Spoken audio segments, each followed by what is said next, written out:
Hello guys, புதுசா release ஆயிட்டே இருக்கக்கூடிய ஒரு ஜாப்பனீஸ் பிஎல் ட்ராமா பார்க்கலாங்களா? ஸ்டார்டிங்கில் ஒரு முழு நிலவை காட்டிட்டு பழைய பாலடைஞ்ச ஒரு ஜாப்பனீஸ் கோயிலையும் காட்டுறாங்க. அங்கே ஒருத்தன் வந்து நிற்கிறான். அப்படியே கட் பண்ணி ஒருத்தன் அவனோட ஆஃபீஸ் ரூமில் போயிட்டே இருக்கான் போல இருக்கு. அவன் மட்டும்தான் முன்னாடி வரவங்களுக்கு எல்லாருக்கும் வணக்கம் வணக்கம் சொல்லிட்டு இருக்கான். ஆனால் முன்னாடி இருக்க எவனுமே இவனை கண்டுக்கிட்ட மாதிரியே தெரியல. இவனும் தலையெழுத்தேன்ற மாதிரி எல்லாருக்கும் வணக்கம் வணக்கம் சொல்லிட்டு உள்ள அவனோட பிளேஸ்க்கு போய் உட்காடுறான். அவனும் வந்ததும் வேலையெல்லாம் பார்க்க ஆரம்பிக்கிறான். அப்போ ஒரு ஃபோன் கால் வருது. இது சி சிஸ்டம் தாங்க, சேல்ஸ் டிபார்ட்மெண்ட்லேருந்து கேனோ தான் பேசுகிறேன், சொல்லுங்கள் அப்படின்னு சொல்ல அங்கேருந்து ஏதோ இன்ஃபர்மேஷன் பாஸ் பண்ணுறாங்க போல இருக்கு. இவனுமே திரும்பி டிக்கோ கால் பண்ணுறது என்ன பண்ணுறது அப்படின்ட்டு ஒருத்தன் கிட்ட கேட்க அவனும் கிராஸ் பண்ணிட்டு இவனை பார்க்க கூட இல்லை. அவனும் கிராஸ் பண்ணிட்டு ஐயா அவனை வச்சுட்டு வேலையை பாரியா அப்படின்னு சொல்லிட்டு கிராஸ் பண்ணி சொல்லிட்டே போயிட்டு இருக்கான். இவனுமே நினச்சி பார்க்குறான், இவனுங்க பேச மாட்டானுங்க, என்னை விட்டே பேச சொல்லுவானுங்க, என் தலையெழுத்து அப்படின்ட்டு அவனும் ரொம்ப சோம்பலாக தான் வேலை பார்த்துட்டு இருக்காங்க. ஒரு மாதிரி போரிங்கான ஒர்க்கு தான் போயிட்டுருக்கு போல இருக்குது அவனுக்குமே. அப்போ ஒருத்தன் வந்து இவன் பேர் ரயாட்டோ, இந்த பாரு இருக்கேனோ இந்த டாக்குமெண்ட்லாம் செக் பண்ணி பாரு கரெக்டா அப்படின்னு சொல்லி கொடுக்க அவனுமே எடுத்து செக் பண்ணி பார்க்குறான். இது வந்து சிஸ்டம் இம்ப்ளிமெண்டேஷன் கேஸு. எனக்கு தெரிஞ்சு இன்னும் கொஞ்சம் ஸ்பெசிஃபிக்கான எக்ஸ்பிளேஷன் கொடுத்தா கொஞ்சம் நல்லா இருக்கும்னு நினைக்கிறேன்.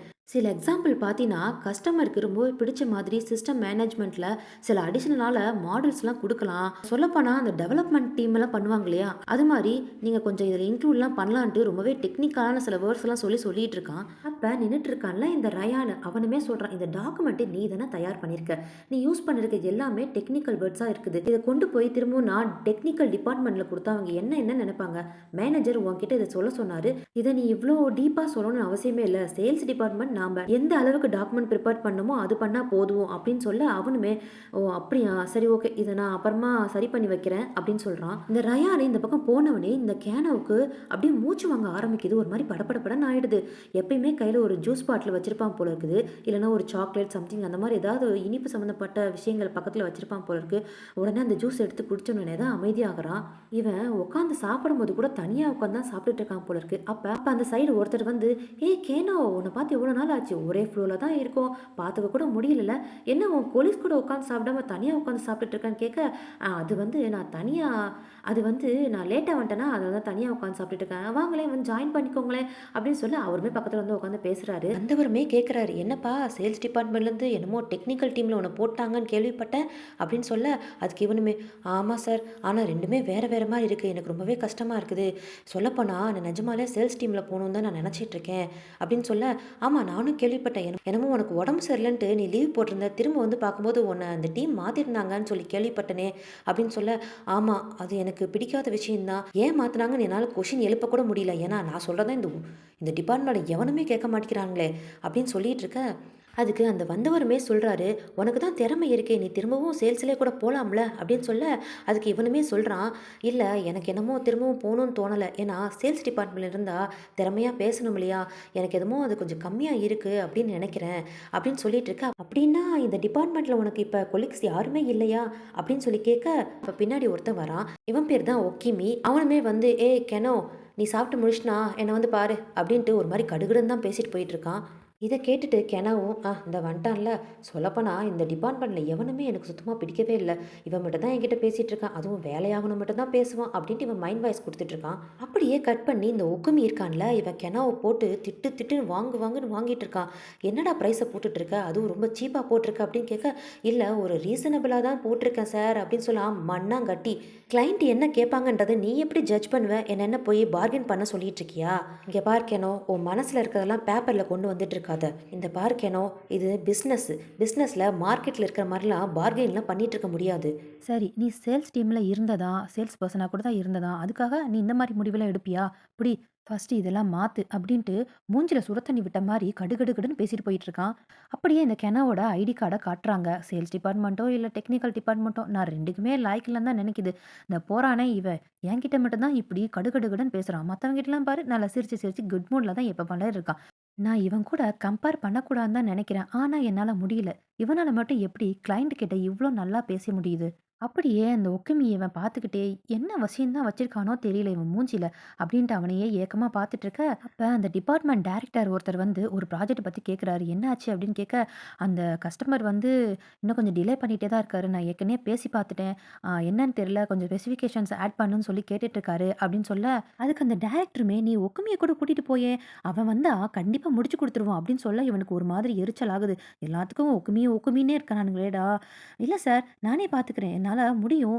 கொஞ்ச நாள் டிலே ஆகும். இருந்தாலும் நானே பார்த்துக்கிறேன்னு" சொல்ல, "ஓ! ஷூரா? உன்னால முடியுமா? சரி ஓகே. முடியலன்னா அவன கூட்டிட்டு போ.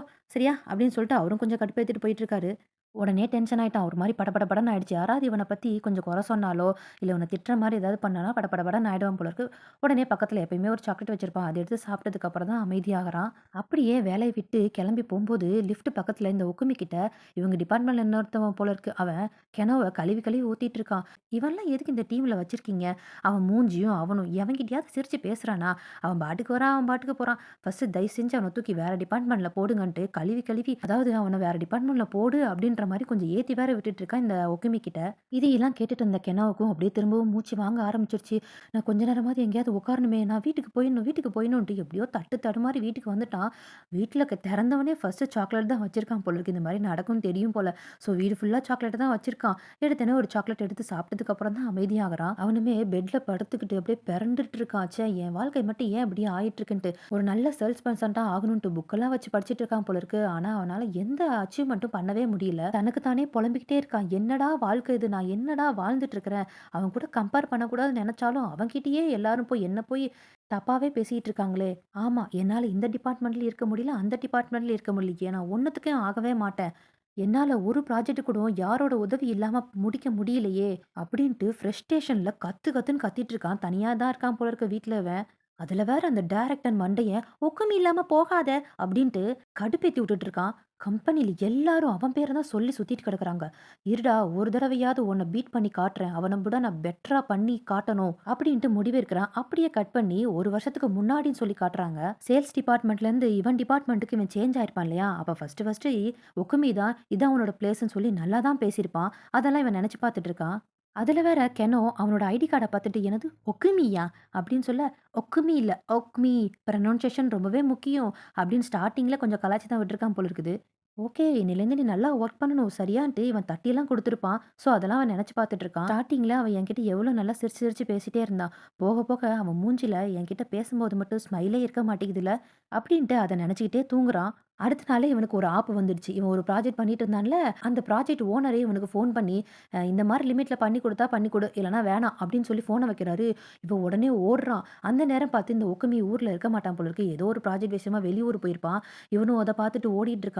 டைரக்ட்டா அந்த ப்ராஜெக்ட் வேணும்னு சொல்லி கேட்டிருந்தார் இல்லையா? அவர்கிட்டயே போய் இவன், "சார் எதுக்கு சார் இந்த மாரி லிமிட்ல பண்ணிட்டு இருக்கீங்க?" "இல்ல சார் நான் ஏற்கனவே நான் உங்ககிட்ட இந்த இதுதான் பண்ண முடியும்னு சொல்லியிருந்தேன்ல சார்" அப்படி சொல்ல, "இல்ல இல்ல நான் சொன்ன லிமிட்ல நீ பண்ணி குடுத்தா பண்ணி குடு, இல்ல இந்த ப்ராஜெக்ட்டே நான் கேன்சல் பண்ணிடுவேன்ட்டு" அவர் என்னன்னா டெரர் மாரி பேசிட்டு போயிட்டு இருக்காரு. இவனால சுத்தமா சமாளிக்கவே முடியல. ச்சே! நேத்து நைட்டு தான நெனச்சுட்டு இருந்தோம் நம்ம நம்ம பெட்டரா ஆகணும்ன்ட்டு. இவன் என்னன்னா ப்ராஜெக்ட்டே கேன்சல் பண்ணிடுவேன்னு சொல்லிட்டு இருக்கான். இத போய் என்னோட டிபார்ட்மெண்ட்ல நான் எப்படி சொல்லுவேன்ட்டு அப்படியே மூஞ்சி தொங்க போட்டுட்டான். திரும்பவும் இவனுக்கு மூச்செல்லாம் அப்படியே இரைக்க ஆரம்பிச்சுருச்சு. அப்படியே ரொம்ப கஷ்டப்பட்டு ஏதோ ஒரு பெஞ்ச்ல போய் உட்காந்து அவன் கையில இருக்கக்கூடிய கூல் ட்ரிங்க்ஸ் எடுத்து குடிச்சதுக்கு அப்புறம் தான் கொஞ்சம் சரியாகுறான் போல இருக்குது. நான் என்ன பண்ண போறேன்னே தெரியலையே! ச்சே! நான் எதுக்குமே லாயக்கு இல்லையா? அப்படின்ட்டு என்ன பண்ண தொலைக்கிறது உடனே அப்படின்ட்டு ஒக்குமிக்கு கால் பண்றான். அவன் என்னன்னா ஜெட்டு வேகத்துல இருக்கிறான். டைரக்டர் என்ட்ட சொன்னாரு. இந்த மாரி ஏதோ ப்ராஜெக்ட் நீ பேசிட்டு இருக்கியாம்ல, என்ன ஆச்சுன்னு சொல்லி கேட்க, இவனும் இந்த மாரி லிமிட்ல அவர் கேட்குறாரு. இல்லன்னா ப்ராஜெக்ட்டே கேன்சல் பண்ணிடுவேன்ட்டு டெட்லைன்லாம் போடுறாரு அப்படின்னு சொல்ல, "ஓ! அப்படியா? சரி ஓகே. நீ விட்டுரு. நான் வேணா மீட்டிங் அரேஞ்ச் பண்ணி அது என்னன்னு நான் பார்த்துக்கிறேன்னு" சொல்ல, அதுக்கு இவனுமே, "இல்லன்னா வேணா போய் சாரி கேட்டு நான் திரும்ப அந்த ப்ராஜெக்ட் பண்ணி குடுக்கவா?" அப்படின்னு கேட்க, "உன்னால அத பண்ண முடியாது. நான் பார்த்துக்கிறேன் விடு." அப்படின்ட்டு அங்க அவன எகத்தாளமா பேசிட்டு இருக்கான் ஒக்குமி இவன்கிட்ட. இந்தா பேச ஆரம்பிச்சிட்டான்ல எகத்தாளமா, "இது என்னோட ரெஸ்பான்சிபிலிட்டி தான். நானும் வந்து தொலையறேன்." அப்படின்ட்டு இவனும் ஃபோன வைக்கிறான். அடுத்தடுத்த வேலை என்ன பண்ணணுன்றது கூட ஒரு நோட்ஸ் மாரி எழுதி வச்சுட்டு தான் பண்ணிட்டு இருக்கான். ஏன்னா, இவன் பதட்டத்துல எதையாவது மறந்துருவான் போல இருக்குது. இப்ப இந்த ப்ராஜெக்ட் டிபார்ட்மெண்ட்ல போய் சாரி கேட்கணுன்றத கூட எழுதி வச்சிருக்கான். ஏன் நைட்டோட நைட்டா உட்காந்து அந்த சாரி அப்பாலஜிஸ எழுதிட்டு இருக்கிறதுக்கு கரெக்ட்டா ஒக்குமியும் அந்த வேலையெல்லாம் முடிச்சுட்டு உள்ள வரான் போல இருக்குது. "அடேய் என்னடா தனியா உட்காந்து எழுதிட்டு இருக்க? ச்சீ நான் பயந்தே போயிட்டேன். என்ன பண்ணிட்டு இருக்க?" அப்படின்னு கேட்க, "இல்ல அவர்கிட்ட நான் சாரி கேட்கணும்ல. ஸோ அப்பாலஜி லெட்டர் எழுதிட்டு இருக்கேன் அப்படின்னு சொல்ல, அதுக்கு ஒக்குமியே, "அதான் இந்த வாரம் டைம் இருக்குல்ல, நான் பார்த்துக்கிறேன்னு சொன்னேன்ல, மீட்டிங் அரேஞ்ச் பண்ணி நான் முடிச்சுக்கிறேன். நீ கிளம்பு" அப்படின்னு சொல்ல, அதுக்கு அவன் ஒண்ணுமே சொல்லாம டைப் பண்ணிட்டே இருக்கிற, "இங்க பாரு உன்னையே நீ ரொம்ப கஷ்டப்படுத்திக்க வேணாம். உன் லிமிட் என்னவோ அத மட்டும் நீ பண்ணு."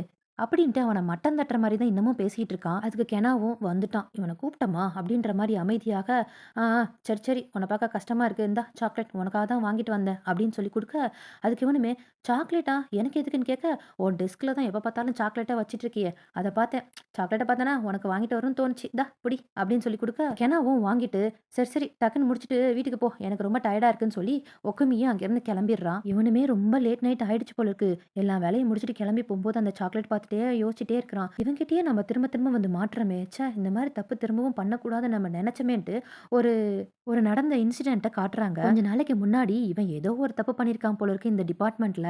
ப்ராஜெக்ட் விஷயத்துல தான் திரும்பவும் தப்பு பண்ணியிருக்கான் போல இருக்கு. ஸோ இவனுக்காக இவன் சீனியர் இல்லையா? அதாவது ஒக்குமி வந்து சீனியர். ஸோ இவனுக்காக இவன் தான் போய் அந்த ப்ராஜெக்ட் டிபார்ட்மெண்ட்ல போய் சாரிலாம் கேட்டிருப்பான் போல இருக்கு. இவன் நின்னு வேற பார்த்துட்டு இருந்திருப்பான். அங்க சாரியெல்லாம் அந்த ஒக்குமி கேட்டு முடிச்சுட்டு, இங்க வந்து கழுவி கழுவி ஊத்திட்டு இருக்கிறான். "எல்லாம் உன்னால தான். உன்கிட்ட போய் அந்த ஒர்க்க குடுத்தேன் பாரு. உனக்கு பதிலு நான் போய் சாரி கேட்க வேண்டிய மாரி ஆயிடுச்சு. சரி விடு. ஃபியூச்சர்ல இந்த மாரி எந்த தப்பையும் பண்ணி தொலைக்காத. சரியா?" அப்படின்னு சொல்லி அவன ஆறுதல் படுத்துற மாரி, அதாவது இவன் பெரிய தப்பு பண்ணியிருக்கான் போல இருக்குது.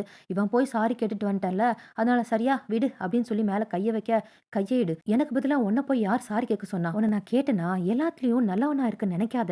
அப்படின்னு டென்ஷன் ஆயி இவனுமே கத்தியிருப்பான். ஸோ அந்த நெனப்பெல்லாம் இப்ப இங்க நின்னுட்டு இருக்கான் ரோட்ல. அந்த நெனப்பெல்லாம் வந்தவுனே திரும்பவும் எனக்கு மூச்சு வாங்க ஆரம்பிச்சுடுது. இப்ப நான் எங்கேயாவது உட்காரணுமே, ஒரு மாரி மூச்சு வாங்குதே, வீட்டுக்கு வேற போகறதுக்கு இன்னும் ரொம்ப தூரம் இருக்கே அப்படின்ட்டு டக்குன்ட்டு ஒரு பக்கத்துல ஒரு கோயில் மாரி இருந்திருக்கு போல இருக்கு. ரொம்ப பாழடைஞ்சு கோயில் போல இருக்கு. அங்க ஒரு படிக்கட்டு இருக்கு. அங்க போய் உட்காந்துட்டான். அங்க உட்காந்தவனே இந்த உக்குமி குடுத்திருந்தான்ல ஒரு சாக்லேட்டு, அதுலருந்து ஒரு பீஸ் எடுத்து சாப்பிட்டதுக்கு அப்புறம் தான் கொஞ்சம் அமைதியாகுறான். அப்படியே படுத்துக்கிட்டு நிலாவ பார்த்துட்டு, வாழ்க்கை ஒரு வட்டம். திரும்ப திரும்ப அந்த மிஸ்டேக்ல நான் வந்து நின்னுட்டே இருக்கேன்ல. இந்த ஒக்குமி முன்னாடி நம்ம ஒரு முட்டாளா தான தெரிஞ்சுட்டு இருக்கிறோம். அப்படின்ட்டு இவன் கண்லருந்து தண்ணியே வந்துருச்சு. திடீர்ன்ட்டு பக்கத்துல இந்த தண்ணி விழுந்த சவுண்ட் கேட்டா எப்படி இருக்கும்? அந்த மாரி ஒரு சவுண்ட் கேட்க, இவனுமே என்னடா ஆள் நடமாட்டமே இல்ல, தண்ணி சவுண்ட் கேட்டுட்டு இருக்கேன்ட்டு எந்திரிச்சு போன பார்த்தா, அங்க ஒரு பெரிய நோட்டீஸ் மாரி ஒட்டியிருக்காங்க. அதுவும் அந்த காலத்துல ஒரு ஓலை மாரி எழுதியிருப்பாங்கல்ல, அந்த மாரி ஒரு நோட்டீஸ் எழுதியிருக்கு. அதுல என்ன இருக்குன்னா, "இங்க இருக்க கண்ணாடி முன்னாடி போய் நின்னீன்னா, உன்ன மாதிரியே ஒரு பெர்சன் பிரதிபலிப்பாங்க" அப்படின்னு எழுதியிருக்கு. அது மட்டும் இல்லாம, அந்த கண்ணாடி முன்னாடி போய் நின்னு, "நீ எந்த ஆளா மாறணும் அப்படின்னு சொல்லி நீ நெனச்சு வேண்டுறியோ, அதுவா நீ மாறுவ" அப்படின்னு வேற எழுதி போட்டிருக்கு. இவனுமே இது, சரி உண்மையா இருக்குமோ, இல்ல சில்லியா கூட இருக்கலாம். சரி நம்ம இஷ்டம். நம்ம போய் வேண்டி தான் பார்ப்போமே, நாம தானே இங்க இருக்கோம் அப்படின்ட்டு அந்த கண்ணாடி முன்னாடி போய் நிக்கிறான். அந்த கண்ணாடி என்னன்னா, ரொம்ப பழைய காலத்து கண்ணாடி மாரி தெரியுது. நான் இப்ப வேலை பார்க்குற டிபார்ட்மெண்ட்ல தனித்துவமா தெரியணும். நானே என்னோட ப்ராஜெக்ட்லாம் எடுத்து செய்யணும். யாரோட உதவியுமே இல்லாம. அது மட்டும் இல்லாம அந்த ஒக்குமியோட நாலேட்ஜ் எனக்குமே வரணும். அவனையும் தாண்டி நான் ரொம்பவே நல்ல பெர்சன் சொல்லி பேர் வாங்கணும். அவன் என்ன ஃபர்ஸ்ட்டு எப்படி பார்த்து ஸ்மைல் பண்ணானோ, அந்த ஸ்மைல் எனக்கு திரும்பவும் வேணும். அவன் என்கிட்ட நல்லபடியா நடந்துக்கணுன்ட்டு சாமிய அப்படியே கண்ண மூடி வேண்டுறான். அப்படியே திரும்பவும் ஒரு டிராப்ஸ் தண்ணி விழுகுற மாரி காட்டுறாங்க. இவனுமே கண்ண திறந்து பார்க்குறான். ஒண்ணுமே மாறுன மாரி தெரியல. ச்சே! நாம தான் லூசு மாரி யோசிச்சுட்டு இருக்கோம் போல இருக்குன்ட்டு நெனச்சிட்டே இருக்கும்போது, அந்த கண்ணாடில ஒரு டிராப் தண்ணி விழுந்தா எப்படி எப்படி அலை விழுகிற மாதிரி இருக்குமோ, அதாவது அந்த தண்ணீல அமைதியா இருக்கக்கூடிய தண்ணீல ஒரு டிராப் விழுந்தா ஒரு மாதிரி அலை மாரி விழுகும்ல, அந்த மாரி கண்ணாடில தெரியுது. இவனுக்குமே ஒரு மாரி ஆச்சரியமா இருக்குது. அந்த கண்ணாடியவே பார்த்துட்டு இருக்க, அப்படியே இவன் கண்ணுல ஒரு ஒளி மாரி தெரியுது. சுத்தி அப்படியே கிளவுட் எல்லாம் மூடிடுச்சு.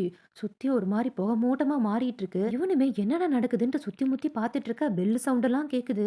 அப்படியே அதிகமா காத்தெல்லாம் வீசிக்கிட்டு இருக்க, அப்படியே இவனும் மயக்கம் போட்டு கீழ விழுகுறான். அப்படியே கெனோ கெனோ அப்படின்ட்டு ஒக்குமி வந்து எழுப்புறான். "நீ நல்லா இருக்கியா?" அப்படின்னு கேட்க, அவனுமே கண்ண விழிக்கிறான். "நான் இந்த பக்கமா வந்துட்டு இருந்தேன். நீ என்ன இங்க மயக்கம் போட்டு விழுந்திருக்க? என்னாச்சுன்னு?" சொல்லி கேட்க, "ஆ, எனக்கே தெரியல" அப்படின்ட்டு எந்திரிச்சு தடுமாறுறான். இந்த ஒக்குமி தான் பிடிச்சு அப்படியே கன்னத்துல மண்ணு ஒட்டியிருக்காமா. அதையெல்லாம் தள்ளி விட்டுட்டு, "என்னடா செல்லக்குட்டி, நீ ரொம்பவே கஷ்டப்படுறியா?" அப்படின்னு சொல்ல, என்னது செல்லக்குட்டியா?" அப்படின்னு பார்க்குறான். டக்குன்ட்டு இந்த ஒக்குமி கெனாவ தூக்கிக்க, அதுக்கு கெனாவும், "டேய் என்னடா பண்றேன்னு?" கேட்க, "என்ன குட்டி செல்லம், உன்ன நான் வீட்டுக்கு தான் தூக்கிட்டு போறேன்னு" சொல்ல, "என்னது குட்டியா? நீ 6 அடி உயரத்துக்கு வளர்ந்துருக்கேன்க்கா, என்ன நீ குட்டின்னு சொல்லுவியாடா? என்னடா பண்ற? கீழ இறக்கி விடேன்னு" சொல்ல, "இல்ல நான் உன்ன வீட்டுக்கே தூக்கிட்டு போறேன்" அப்படின்ட்டு என்னன்னே தெரியல. அப்படியே ஒரு மாரி ஸ்மைலோட பாசமா பேசிட்டு இருக்கான். இந்த கெனாவுக்கே ஆச்சரியமோ, "என்ன இவன் வேற மாரி பேசுறான்" அப்படின்ட்டு அவனையே பார்த்துட்டு இருக்கான். இந்த கெனோ மிரர் கிட்ட என்ன வேண்டுனானோ தெரியல, என்னமோ மாறி போயிடுச்சு போல இருக்கு. ஸோ இந்த எபிசோட இதோட முடிச்சுட்டானுங்க. அடுத்த எபிசோட நீங்க பார்க்கறதுக்கு 1 வீக் வெயிட் பண்ணணும். ஏன்னா, வீக்லி ஒன்ஸ் தான் இந்த டிராமாவோட எபிசோட ரிலீஸ் பண்றானுங்க. ஸோ நெக்ஸ்ட் எபிசோட பார்க்கறதுக்கு வெயிட் பண்ணலாம். இந்த வீடியோ உங்களுக்கு பிடிச்சிருந்தா லைக் பண்ணிடுங்க. ஃபர்ஸ்ட் டைம் இந்த வீடியோவ பார்க்குறீங்கன்னா, சப்ஸ்கிரைப் பண்ணிக்கோங்க. Thank you.